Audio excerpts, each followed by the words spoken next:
बुद्ध ने बताया दुख और परेशानियों से मुक्ति पाने का रहस्य। एक बार गौतम बुद्ध प्रवचन देने के लिए एक स्थान पर रुके। लोग उनसे तरह तरह के प्रश्न पूछ रहे थे और बुद्ध उनके उत्तर दे रहे थे। वहीं पर एक व्यक्ति चुपचाप एक कोने में बैठा हुआ था। उसके चेहरे पर पीड़ा के भाव साफ दिखाई पड़ रहे थे। बुद्ध ने उस व्यक्ति से पूछा, भाई क्या दुख है आपको? उस व्यक्ति ने अत्यंत संक्षिप्त सा उत्तर दिया, पता नहीं। बुद्ध ने कहा, देखो भाई, पहले अपने दुख को जानो, उसके मूल में जाकर उसको देखो और फिर उसका उपचार करो। उस व्यक्ति ने बुद्ध से पूछा, वह कैसे? गौतम बुद्ध ने कहा कि पास के जंगल में जाओ और वहां से कुछ पौधे उखाड़ कर ले आओ, लेकिन इस बात का ध्यान रखना कि पौधे ऐसे हों जिनकी 2-4 पत्तियां ही आई हों और सब पौधे अलग अलग तरह के होने चाहिए।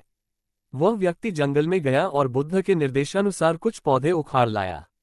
महात्मा बुद्ध ने उसके हाथ से एक पौधा लिया और उसे दिखाते हुए पूछा कि यह कौन सा पौधा है। व्यक्ति ने कहा कि यह तो बहुत छोटा सा पौधा है, इसकी पत्तियां भी बहुत छोटी छोटी हैं, इसलिए अभी मेरे लिए यह बता पाना कि यह कौन सा पौधा है बहुत मुश्किल है। महात्मा बुद्ध ने कहा कि इस पौधे की जड़ों को ध्यानपूर्वक देखो और बताओ कि वहां क्या है। उस व्यक्ति ने जड़ों को ध्यानपूर्वक देखा और बताया कि इसकी जड़ों में पौधे के बीज का आवरण अटका हुआ है। इससे पता चलता है कि इसे नीम का पौधा होना चाहिए। अब बुद्ध ने उससे दूसरे पौधों के बारे में पूछा तो उसने जड़ों को देखकर सभी पौधों के सही नाम बता दिए। बुद्ध ने उसे समझाते हुए कहा कि जिस प्रकार हर पौधे का एक बीज होता है, उसी प्रकार से हर दुख का भी एक बीज होता है।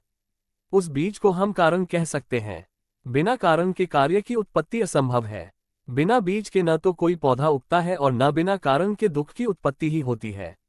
दुख के बीज या कारण को पहचान कर ही हम उसे दूर करने का उपाय कर सकते हैं। आधुनिक चिकित्सा पद्धति में भी किसी व्याधि की चिकित्सा करने के लिए रोग का समुचित निदान अनिवार्य है। रोग का सही कारण और व्याधि का सही स्वरूप जाने बिना उपचार करना हवा में तीर चलाने के समान ही है। पीड़ा चाहे शारीरिक हो अथवा मानसिक, उसके मूल को खोजना अनिवार्य है। अब कारण खोजने के पश्चात दुख का उपचार क्या है? महात्मा बुद्ध ने 4 आर्य सत्य उद्घाटित किए। उन्होंने कहा कि दुख जीवन का एक अनिवार्य सत्य है। ये हर व्यक्ति के जीवन में किसी न किसी रूप में आता है। इसके बाद उन्होंने कहा कि दुख है तो उसका कारण भी अवश्य है। बिना कारण के कोई दुख हो ही नहीं सकता। फिर कहा कि दुख का उपचार भी है। अब दुख का उपचार क्या है? बुद्ध ने कहा कि सम्यक मार्ग ही वास्तविक उपचार है। यही बुद्ध का दर्शन है। बुद्ध का अष्टांगिक मार्ग ही उनका दर्शन व हर व्याधि का उपचार है। दुखों से मुक्ति के लिए इसका पालन अनिवार्य है। अब ये सम्यक मार्ग क्या है? जीवन के हर क्षेत्र में हर प्रकार की अति से बचकर बीच का रास्ता अपनाना ही बुद्ध का अष्टांगिक मार्ग अथवा सम्यक मार्ग है। तो दोस्तों, ये बुद्ध मॉरल स्टोरी आपको कैसी लगी जरूर बताना और कमेंट में नमो बुद्धाय जरूर लिखिए।